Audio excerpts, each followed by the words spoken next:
చంద్రబాబు నాయుడు గారు ఆయన MA politics చేశారు.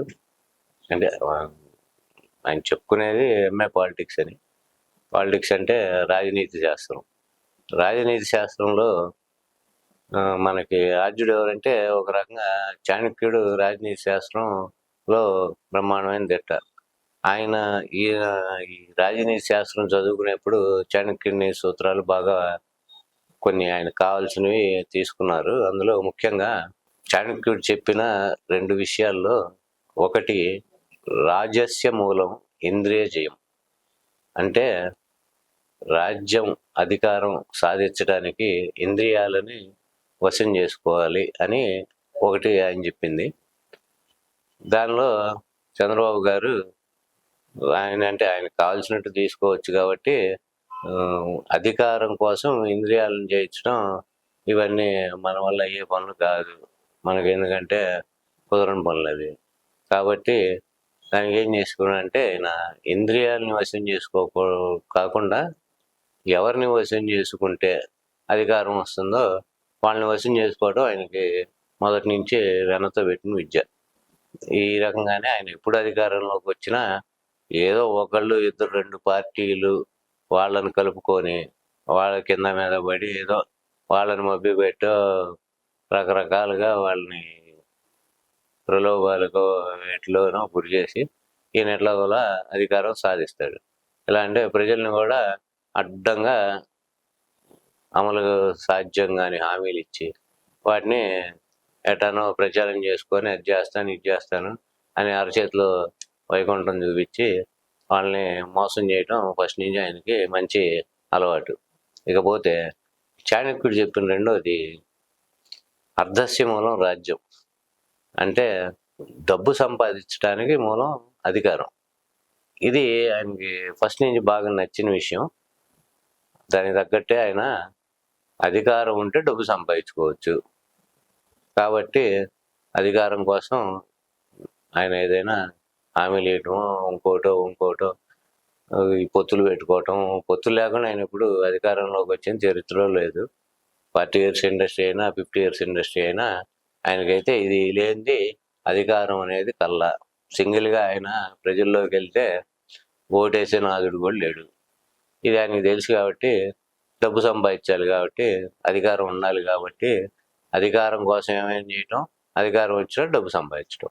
గత 40 సంవత్సరాలుగా ఆయన పని ఇదే. ఈ పని మీదే ఉన్నారు. ఇప్పుడు ప్రజలు ఎటు గాలికి పోయినా ఆయనకేమి పట్టదు. హామీలు ఇస్తారు, అన్నీ చేస్తారు. ప్రజెంట్ రీసెంట్గా ఆయన కలిసి వచ్చిన వరం ఏంటంటే అదే ఇప్పుడు మనం మాట్లాడుకున్నట్టు ఆయనకు కొన్ని కలిసి వచ్చే అంశాలు ఉంటాయి.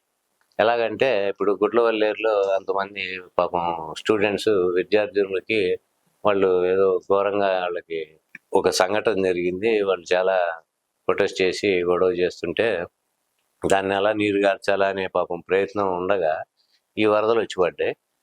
జనం దృష్టి అంతా ఈ వరదల మీద ఉంది. కానీ ఇప్పుడు గుడ్లవల్లేరు సంఘటన దాదాపు మర్చిపోయారు. ఇప్పుడు ఈ వార్తల్లో కూడా లేకుండా పోయే పరిస్థితి ఉంది ఆటోమేటిక్గా. ఆల్రెడీ దాన్ని ఎంతవరకు సర్ప్రైజ్ చేయాలో, ఆ సంఘటనని ఎంతవరకు దాన్ని నీరుగార్చి చేయాలో అది కూడా ఆ రోజే జరిగిపోయింది. ఇప్పుడు ఇవి వచ్చి పడటంతో దాన్ని ఇంకా ఎవడో పట్టించుకునేది. ఇదొక అదృష్టం ఆయనకి. అదృష్టం బట్టే అధికారం కూడా వచ్చింది అనుకోండి. ఇప్పుడు ఈ వరద ముంపు గురైన రాజధాని ప్రాంతం కానీ చూసుకుంటే అమరావతి ఈయన ఏదైతే క్యాపిటల్గా అనుకున్నాడో అది మొత్తం మునిగిపోయింది, నదిలాగా తయారైంది. ఇక ఇటు సింగనగరు, అజిత్ సింగ్ నగరు, ఆ చుట్టుపక్కల ప్రాంతాలన్నీ వరదలతో జనం చాలా ఇబ్బందులకు గురవుతున్నారు.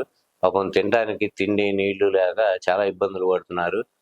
చిన్నపిల్లలకి పాలు కానీ ఎటువంటి సదుపాయాలు లేవు. వీళ్ళు చేసిన సత్వర సహాయ కార్యక్రమాలు కూడా దాదాపుగా శూన్యం అని చెప్పొచ్చు. ఏదో నలుగురు పోవటం. మన ఈ వీడియోలు చూస్తుంటే కొన్ని విజువల్స్ మనకి సోషల్ మీడియాలో కానీ ఇక్కడ వచ్చేవి చాలా దారుణంగా ఉన్నాయి. పాపం వాళ్ళ పరిస్థితులు కానీ దుర్భరంగా ఉంది. వాళ్ళ విధానం అది వాళ్ళు ఉన్న పరిస్థితి చూస్తే చాలా బాధాకరంగా ఉంది. ఈయన అసలు విషయం ఇప్పుడు బుడమేరు పొంగి వచ్చింది అంటున్నారు. బుడమేరకి అదేదో వంతెన అంటారు, లాకులు అంటారు. క్లియర్గా విషయం చెప్పాలంటే బుడమేరు మనకి మైలవరం దగ్గర పుట్టి అక్కడి నుంచి మీకు వెలగలేరు దగ్గర అది వస్తుంది. వెలగలేరు నుంచి 2 పాయలుగా జీలి అది. ఒకటి ఇబ్రహీంపట్నం మీదుగా కృష్ణలో కలుస్తుంది. రెండోదొచ్చి విజయవాడ వైపు నుంచి మనకు అటు కొల్లేరు వైపుకి అది వెళ్తుంది ఈ బుడమేరు అనేది. ఇప్పుడు ఎప్పుడైనా ఇలాంటి వరదలు ఫ్లడ్స్ వచ్చినప్పుడు మన వెలగలేరు దగ్గర నుంచి మీకు కృష్ణ వైపుకి ఇబ్రహీంపట్నం మీద కృష్ణ వైపుకి ఆ వరద నీళ్లు తరలించడం జరుగుతుంది మామూలుగా సహజంగా. ఎందుకంటే ఇటు విజయవాడ ఊరి మీదుగా ఉంటే ఇబ్బంది అవుతుందనే ఉద్దేశంతో. అది రెగ్యులర్గా ఇంతకు ముందు ఎప్పుడైనా అవి బుడమేరు పొంగితే ఇది జరిగేది సహజంగా. కానీ ఈసారి ఈయన కరగట్ట మీద ఈయన ఇల్లుంది కాబట్టి అది మీకు పక్కనే ఈయన కూతవేడి దూరంలో మంత్రి సత్యనారాయణ గారి ఇది ఉంది, ఆయుర్వేదిక్ ఇది, అది మునిగిపోయింది. ఇది ఈయన దాకా రాకుండా ఇసుక బస్తాలు వేసి టైట్ సెక్యూరిటీతో ఈ బుడమేరు మన వెలగలేరు దగ్గర నుంచి ఇబ్రహీంపట్నం మీదుగా ఇటు కృష్ణలో కలవాల్సిన అటు దాన్ని డైవర్ట్ చేయాల్సింది సిటీ మీదకి వెళ్లకుండా ఈయన ఇటు కరకట్టకి ప్రమాదం కలుగుతుందనే ఉద్దేశంతో దాన్ని ఆపి ఇటు విజయవాడ సిటీ వైపుకి దాన్ని తరలించడం జరిగింది. అవి అటు డైవర్ట్ చేశారు. దాంతో ఇప్పుడు విజయవాడ సిటీలో ఈ రకమైన వరద ఉధృతి రావడానికి కారణం ఇది అసలు. కానీ దీన్ని బయటికి రాకుండా రకరకాలుగా ఎవరి ఇష్టం వాళ్ళు మాట్లాడి దీనికి అసలేవి బాబు గారికి ఏ సంబంధం లేనట్టు మాట్లాడుతున్నారు. కానీ అసలు జరిగిన విషయం ఇబ్రహీంపట్నం మీదుగా విజయవాడలో కలిస్తే అక్కడ మీకు కృష్ణలో బుడమేరు కలిస్తే అది ఉధృతం అయ్యి ఈయన కరగట్టకి కొంప మునిగే పరిస్థితి వచ్చింది. అందుకని ఈయన అది చేయకుండా ఇటు సిటీ మీదుగా వరద నీరుని వదలటం జరిగింది. దాంతో అవన్నీ మునిగిపోయినాయి. ఇంకొకటి ఏంటంటే ఇప్పుడు ఈయన కరకట్టలో మీద ఈయన నివాసం అంతా జలమయం అయిపోయింది. మీరు విజువల్స్ కూడా చూసుకోవచ్చు. కరకట్ట మీద ఇప్పుడు అంతకు ముందు కూడా ఒకటి జగన్మోహన్ రెడ్డి గారు వచ్చిన తర్వాత ఒకటి కూల్చేశారు. ఈయన ఏదో అదే సమావేశాలు పెట్టుకోవడానికి దానికని ఒకటి కడితే ఇప్పుడు ఇదంతా ఈ వరద కానీ దీనికి ఎఫెక్ట్ అయ్యే ప్రాంతం అదంతా. అయినా కానీ ఆయన అక్కడే చక్కగా కరకట్ట మీద మళ్ళీ సీఎం అయిన తర్వాత మళ్ళీ అక్కడికి వచ్చి కూర్చున్నారు. ఈ వరద దెబ్బకి ఇప్పుడు ఆయన మీదగా ఈ కొంపలోకి నీరు రాకుండా అది తీసుకెళ్లి అటు డైవర్ట్ చేసి సిటీలో ఉన్న ప్రజలందరికీ దాన్ని బాధ వాళ్ళ మీద అది డైవర్ట్ చేసి పాపం వాళ్ళందరూ ఇల్లు వాకిళ్ళు కోల్పోయి రోడ్డు మీదకి వచ్చి కూర్చునే పరిస్థితి తీసుకొచ్చింది ఖచ్చితంగా చంద్రబాబు నాయుడు గారి ఆ కరకట్ట నివాసాన్ని కాపాడటం కోసమే. ఇంకొకటి అసలు వరదలు ఈ ఫ్లడ్స్ కానీ ఇది మనకి వాతావరణ శాఖ వాళ్ళు ఆగస్టు 28వ తారీఖే ఈ ముంపుకు గురే పరిస్థితి, ఈ వరద ఇట్లా వచ్చే పరిస్థితి ఉంది అని వాళ్ళు ముందే హెచ్చరించిన ముందస్తుగా తగిన సహాయ కార్యక్రమాలు ఎటువంటివి ఆయన చేయలేదు, పట్టించుకోలేదు, ఆయన లైట్కి తీసుకున్నారు.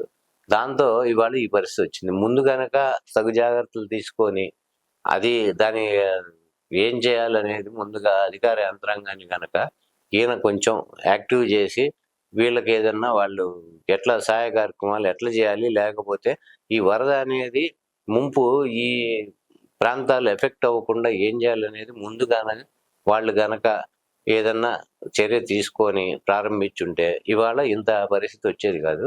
ఇదే విషయం మనకి ఇప్పుడు ఇక్కడ తెలంగాణలో ఖమ్మంలో కూడా వరద పరిస్థితి ఉన్నా కానీ రేవంత్ రెడ్డి గారు మొన్న ప్రెస్ మీట్ పెట్టి చెప్పారు, మేము చాలా సహాయక చర్యలు చేపట్టాము, ముందస్తుగా చేయబట్టే తీవ్రత తగ్గింది, ప్రాణ నష్టం కానీ మన ప్రజలకి వచ్చిన నష్టం కానీ తగ్గించగలిగాము.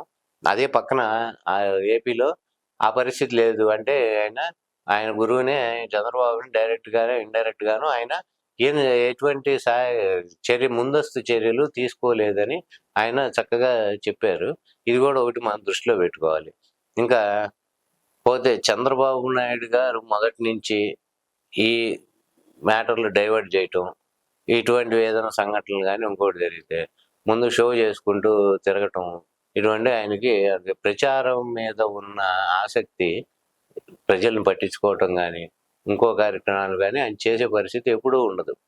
దీనికి మొన్న ఆ రిటైనింగ్ వాళ్ళు జగన్మోహన్ రెడ్డి గారు కట్టింది టీడీపీ వాళ్ళు ఏం చెబుతారంటే మా టైంలోనే బిగిన్ చేసి మేము ఏదో కొంచెం కట్టాం, ఆయన అంతకన్నా ఇంకొంచెం ఇంత కట్టాడు అంటే అని చెప్పుకుంటున్నారు. కానీ మన జగన్మోహన్ రెడ్డి గారు అక్కడికి వెళ్తే అక్కడ నివాసం ఉండే ప్రజలందరూ ముక్కుమ్మడిగా అందరూ వచ్చి వాళ్ళందరూ నీ వల్లే మేము వాళ్ళు ఇట్లా ఉన్నాము, మాకే ఇబ్బంది రాకుండా ఉన్నాము అని చెప్పడం జరిగింది.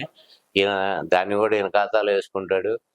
శ్రీ సిటీలో 12 కంపెనీలు జగన్మోహన్ రెడ్డి గారు ప్రారంభిస్తే అవన్నీ పడగొట్టేసి ఈయన మళ్ళీ పోయి వాటికి మళ్ళీ శంకుస్థాపనలు చేస్తాడు. ఎందుకంటే క్రెడిట్ అంతా మందే కావాలి ఎప్పుడైనా.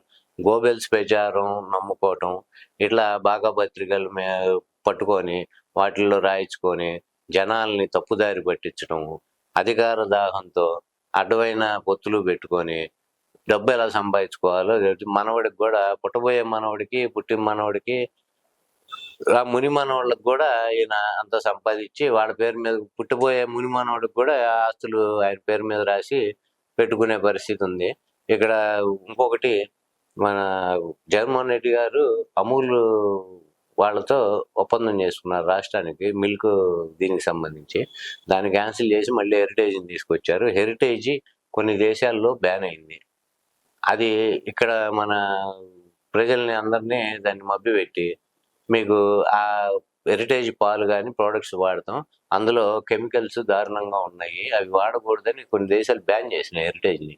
అది ఇక్కడ మాత్రం మనకి ఏపీ అండ్ తెలంగాణలో బ్రహ్మాండంగా అవి మాత్రం ఎటువంటి ఇబ్బంది లేకుండా బాబు గారు దాన్ని చక్కగా మార్కెటింగ్ చేసుకుంటారు, అమ్ముకుంటారు. మళ్ళీ హెరిటేజ్ ఈయన ప్రమాణ స్వీకారం చేసిన రెండో రోజే 600 రెట్లు హెరిటేజ్ ఇవి మనకి షేర్లు పెరగటం చూసాం మనం.